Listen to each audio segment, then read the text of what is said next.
जय श्री राम मित्रों। आज मैं आप सभी के लिए बहुत ही उपयुक्त विषय लेकर आया हूँ। यदि आपको पितृदोष है या नहीं है, पितरों के प्रति आप कोई भी कार्य करना चाहते हैं जिससे पितृ की विशेष कृपा आपको प्राप्त हो, पितृ अतृप्त है, भूखा है, कुछ भी है, कैसा भी है, प्रेत योनि में है, किसी भी योनि में है, आपको उसकी पूरी कृपा प्राप्त होगी, क्योंकि चल रहा है पितृपक्ष। इस पितृपक्ष में यदि आपका पितृ प्रेत योनि में है तो आप त्रयोदशी, चतुर्दशी और अमावस्या 3 दिन यह प्रयोग करेंगे। और यदि आपका पितृ प्रेत योनि में नहीं है, कैसा भी है, तो आप एक ही दिन करने से आपको पूर्ण फल की प्राप्ति होगी। इसको करना इस प्रकार से है कि आपको प्रातःकाल स्नान कर लेना है। प्रातःकाल उठ जाना है, आपको कम से कम उठना है 4 बजे उठ जाना है। 4 बजे उठ जाना है। 5 बजे तक आप स्नान ध्यान करके फ्रेश हो जाएंगे। उसके बाद या तो फिर पुत्र बनाए या तो फिर उसकी स्त्री स्नान ध्यान कर करके बाल बांध करके, खुले बालों से नहीं, बाल बांध करके कढ़ाई चढ़ा करके उस पर वह आटा भूंज ले। आटा भून ले और उस आटे को 1 कटोरी आटा भूनना है। लमसम होठ 1 पाव होना चाहिए।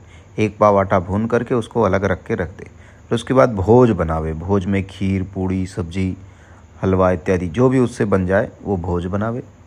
भोजन बनाने के पश्चात आप क्या करेंगे, दुकान से एक नारियल का गोला ले आएंगे और उसके बाद आप थोड़ी सी हवन सामग्री रख सकते हैं।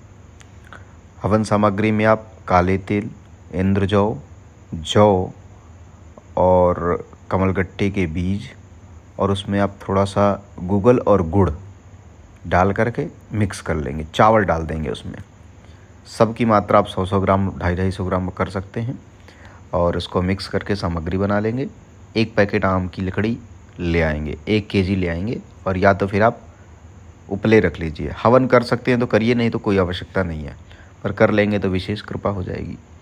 तो आप स्नान करने के बाद आप क्या करेंगे, एक सफ़ेद आसन 2 चाहिए आपको।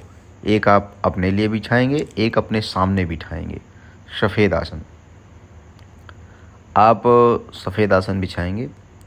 सामने दक्षिण दिशा हो, आपकी मुख जिधर, आपका मुख जो है दक्षिण दिशा की तरफ हो और वहाँ एक आसन डालेंगे। उसके आगे एक थाली रखेंगे और उसके आगे आप बैठेंगे। आप सामने उस आसन पर वाइट फूल या सफ़ेद फूल, वहाँ उस आसन पे चावल और फूल डाल देंगे। पितरों का आवाहन करेंगे। पितृदेवताभ्यो नमः। आप यहाँ आकर स्थान लीजिए। पितृदेवताभ्यो नमः ऐसे करके आप चारों तरफ गंगा जल छिड़क के शुद्ध करेंगे और उसके बाद आप सामने भोजन की थाली रख देंगे। वो आटा रख देंगे, गोला रख देंगे और 1 कटोरी में आपको चीनी चाहिए। चीनी को आप आटे में मिला लोगे और उसके बाद क्या करना है, और आपको गोला ऊपर से 2 से 3 अंगुल नाप करके काट देना है और उसके बाद गोले को ऊपर से 3 अंगुल काट देना है। उसमें चीनी मिश्रित आटा भर देना है। जो भुना हुआ आटा है उसमें चीनी मिला करके, साबुत खड़ी चीनी मिला करके, और इतना मिला दो कि पर्याप्त रहे पर अधिक ना हो, मिला करके उसमें भर देना है। उसके बाद आपको क्या करना है, ज़्यादा दबा देना है और उसमें भर देना और उसके बाद ऊपर का ढक्कन जो है गरी का वो हटा देना। अब आपको क्या करना है कि पितरों को नमस्कार करना है। भोजन की थाली रखनी है, उसमें 1 या 2.5 पत्ता तुलसी रखना है और 1 गिलास पानी रखना है और वहाँ पर आपको बैठ करके 10 मिनट पितृदेवताभ्यो नमः, पितृदेवताभ्यो नमः, पितृदेवताभ्यो नमः का जाप करना और प्रार्थना करनी है हमारे जो भी पितृ हैं, जिस भी अवस्था में जैसे भी हैं, आकर के भोग स्वीकार करें और हम पर हमारे काम धंधे हर प्रकार से व्यवस्था करें और आशीर्वाद बनाएं। किसी भी प्रकार की कोई कमी ना हो हमारे परिवार में। हम आपकी सेवा सदैव करते रहेंगे हर पितृपक्ष में, ऐसा बोल करके आप प्रार्थना करेंगे और 5 से 10 मिनट आप जप कीजिए। जप करने के बाद आप क्या करेंगे, जल लेंगे। उस थाली में से 1 पूड़ी और थोड़ा थोड़ा सब कुछ निकाल लेंगे और आप वही जल छिड़क देंगे। जल छिड़कने के बाद आप क्या करेंगे कि हवन सामग्री यदि लिए हैं तो वहीं पर सामने बीच में हवन लगाएंगे। हवन लगा करके अग्नि जलाना है। पहले उसको गंगा जल शुद्ध करना है, फिर अग्नि जलाना है। अग्नि जलाने के पश्चात आप उसमें लकड़ी लगाएंगे।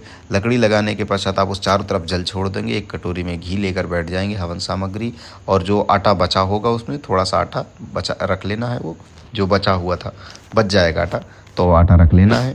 और उसके बाद आपको क्या करना है कि हवन सामग्री से आपको पहले गम गणपतये नमः, गम गणपतये नमः, फिर ओम नमः शिवाय, ऐसे करके 5 देवता का, गणपति, शिव, सूर्य, विष्णु, दुर्गा, इनका हवन करना है।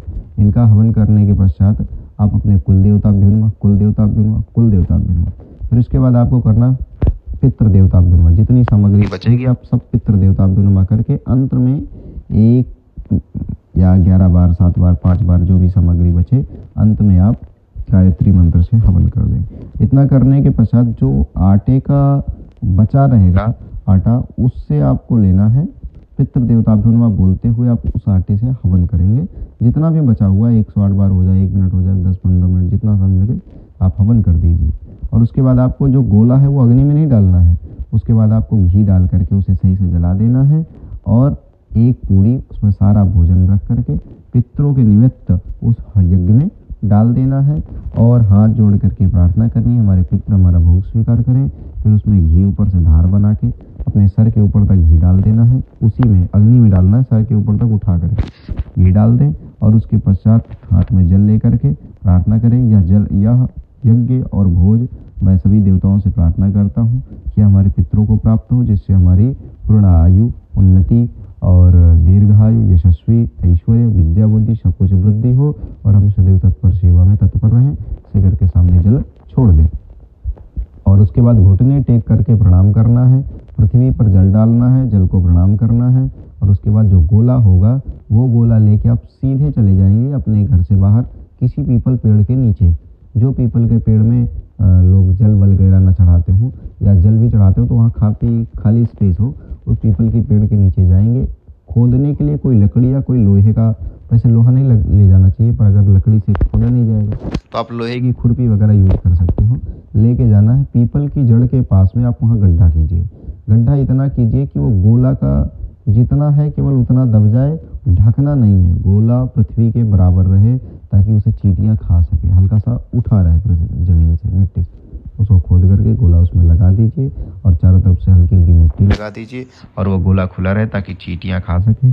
उसके बाद आप वहाँ पर 1 लोटा जल लेकर के सामने पीपल महाराज में चढ़ाएंगे। हमारे जो भी पितृ देवता है आप उन्हें यह अर्पण करें, हमारे पितृ देवता भोग स्वीकार करें, अपना आशीर्वाद दें। ऐसा प्रणाम करके वहाँ से आप 2 मिनट 1 मिनट पितृ देवता नमः का जाप करके सीधे घर चले आएंगे।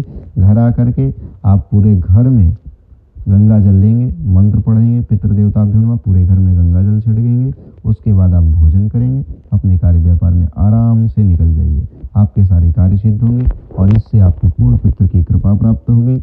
आपको ज़्यादा परेशानियां हैं तो आप एकादशी, द्वादशी, त्रयोदशी, चतुर्दशी, पंचदशी 5 दिन कर दें और आप 5 दिन ना कर सके, त्रयोदशी, चतुर्दशी, अमावस्या ये 3 दिन आप कर देंगे तो आपकी पूरी पितृदोष नष्ट हो जाएगा। 3 दिन नहीं कर सकते, आपके पास व्यवस्था नहीं है, तो आप मात्र 1 दिन अमावस को करें, अवश्य करें। और यदि पंडित जी हो जाए तो पंडित जी के द्वारा तर्पण करवाने के बाद यही प्रक्रिया करें, आपके पितृ पूर्ण प्रसन्न हो जाएंगे। जय श्री राम, जय श्री बालाजी महाराज, पितृ देवता महाराज की जय।